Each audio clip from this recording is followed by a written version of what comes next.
Ludo રેમાં કરે એકલા.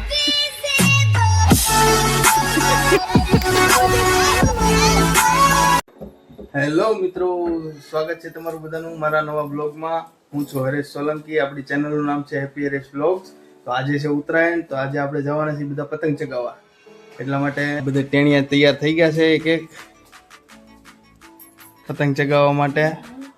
તો હવે આપણે ડાયરેક્ટ જઈએ પતંગ ચગાવવા કારખાને. ચલો બચ્ચો, આખો દિવસ એક પતંગ હોય તો થઈ રહ્યા. આસ્થાબેન પતંગ ચગાવવાની ટ્રાય કરે છે પણ મેળ પડતો નથી કાંઈ. એક પતંગમાં આંધ પડી જાય ને આસ્થા.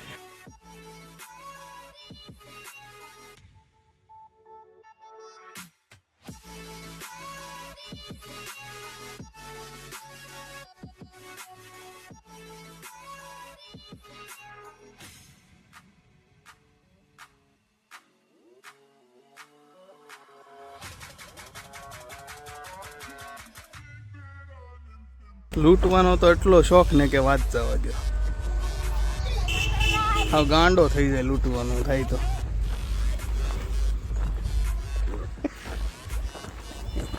આને જો છે કે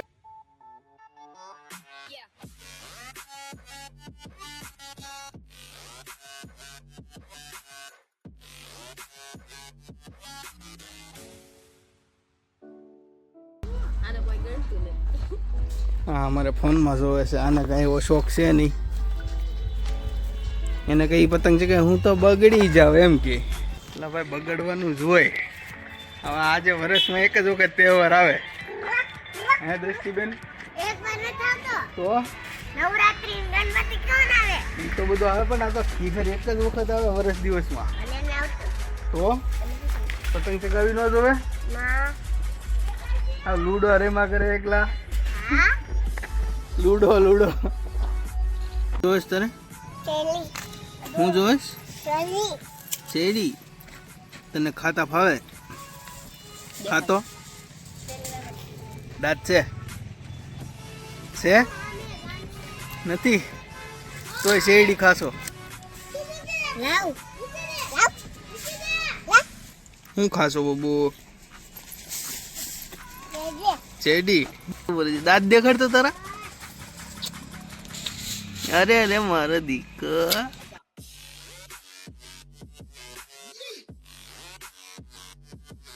બાંધવાનું થઈ ગયું જોરદાર. પતંગ અહીંયા પડતી મૂકીને અને અહીંયા લૂંટવા ગયો. હું એટલો બધો હરાખે છે એને લૂંટવાનો. ગયેલા છો?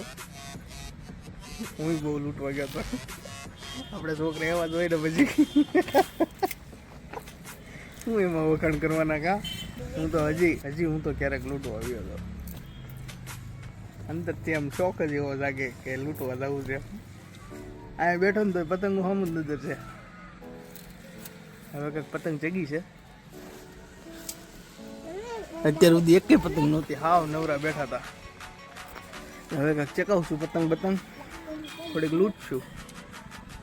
છોકરાને શીખવાડીને કેમ લૂંટવાનું. ખર્ચો ઓછો થાય ને. કા બેટી જો શેરડી ખાય.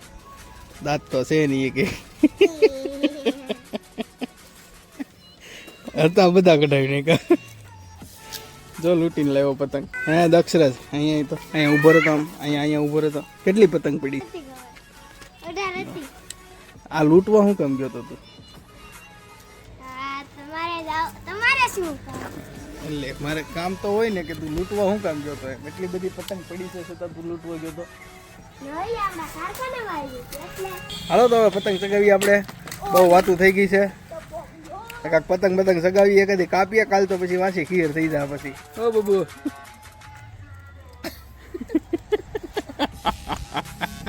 શું ખાશો? હે હા લે શું ખાશો? હે હું ખાશ? ચીલી. ફાઇનલી એક વર્ષ પછી આપણી પતંગ ચગી જ ગઈ છે. જવું દે. ફાઇનલી જમવાનું આવી ગયું છે. હવે આપણે ચાલો તો હવે જમી લઈએ. આપણે ભૂખ લાગી છે બહુ. 2:45 થઈ છે. આપણે જમવાનું આવી ગયું છે ભાઈ. મહાવીરાજ તું પડી ગયો તો બેટા? હે, મને એવી વાત મળી કે તું ગલોટી મારીને નીચે પડી ગયો તો. સાચી વાત છે? આ શું કરસ તું? હે, શું કરસ? એ ઉતલે છે ભાઈ, એને એ અલગ જ મજામાં છે આજે કાંઈક. મહાવીરાજ મેગી આવી, ભાગ.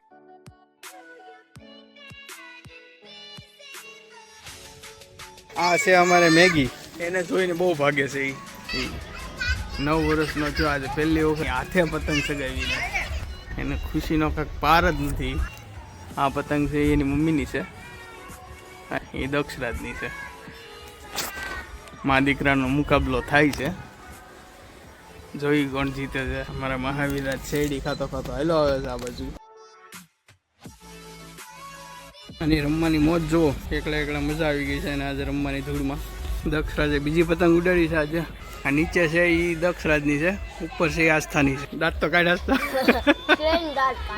દાંત તો કાઢ આસ્થા,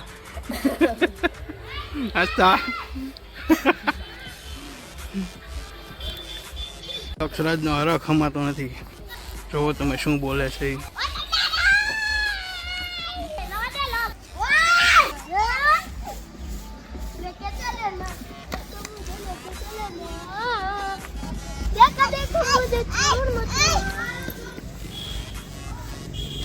કયું ગીત થાંભલા પકડી પકડીને ઊભા જો. હું રમવું થાકી ગયા રમી રમીને આજે. હું વિચારતો છે એ આજ એટલો થાકી ગયો છે ને મહાવીરાજ કે જ્યાં જોવે ને ત્યાં બેસી જ જાય છે. થોડુંક હાલે ને બેસી જાય, એટલો થાકી ગયો છે આજે. આખો દિવસનો દોડા દોડ થકવી દીધો છે એને. દોરા પગમાં ગૂંચવાઈ જાય ને પછી બેઠો બેઠો કાઢે ને. મહાવીરાજ અહીંયા આવીને બેટા, બબુઆ અહીંયા આવીને મત દીકરો. મેગી આવી, મેગી ભાગ. રમી રમીને થાક આમ લાગે. જો અહીંયા ખાટલામાંથી જો એક ખૂટી છે આ દ્રષ્ટિ, એક આ થાકી ગયો છે મહાવીરાજ. આસ્થાથી પતંગ ઉડતી નથી, દક્ષરાજથી ઉડતી નથી. કાપી કોની આપણે પતંગ? પતંગ ચગાવવા દોડતી હતી વાંની, વહી ગઈ હેઠી.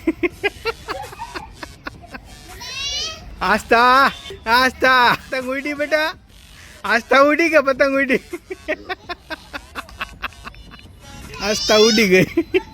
પતંગ લઈને આવતી હતી ઉડાડવા તો વાંથી ખુરશી હતી તો પડી ઈ દે. પતંગ તો ન ઉડી પણ આસ્થા ઉડી ગઈ. ચકી ઉડે ફુર, આસ્થા ઉડે ફુર. મિત્રો આ ઝાડ છે એ ખજૂરીનું છે. આમાંથી અમે અત્યારે નીરો ઉતારો આપ્યો છે. એટલે આ જે કેન ટીંગાઈ છે ને એમાં ડેલી નીરો આવે. જેને નીરો પીધો હોય એને ખ્યાલ હશે. હા એનું ઝાડ છે અને આવી રીતના નીરો. હેલો મિત્રો, તો આજે હવે આપણે ઉત્તરાયણને વિરામ દઈએ. અમારી ઉત્તરાયણ અત્યારે પૂરી થઈ ગઈ છે, વાગ્યા છે 7. હવે બધાને બાય બાય. નવો બ્લોગ આપણે અહીંયા જ પૂરો કરીએ. મળીએ કંઈ નવા બ્લોગમાં નવી જગ્યાએ. ને સપોર્ટ કરતા રહેજો ને સબસ્ક્રાઈબ ન કર્યું તો સબસ્ક્રાઈબ કરી દેજો મિત્રો. જય દ્વારકાધીશ, જય માતાજી. મળીએ નવા બ્લોગમાં. આખો દિવસ પતંગ ચગાવીને જો આવી ઊંઘ આવે. કાં તો કોઈ મસ્ત ઊંઘ આવે ને. કારખાનેથી ખાલી ઘરે પહોંચ્યા ત્યાં સુધીમાં તો હવા નીકળી ગઈ. હે કે તો હવા નીકળી ગઈ ને. हमारे गाँव ऐसा ही होता है.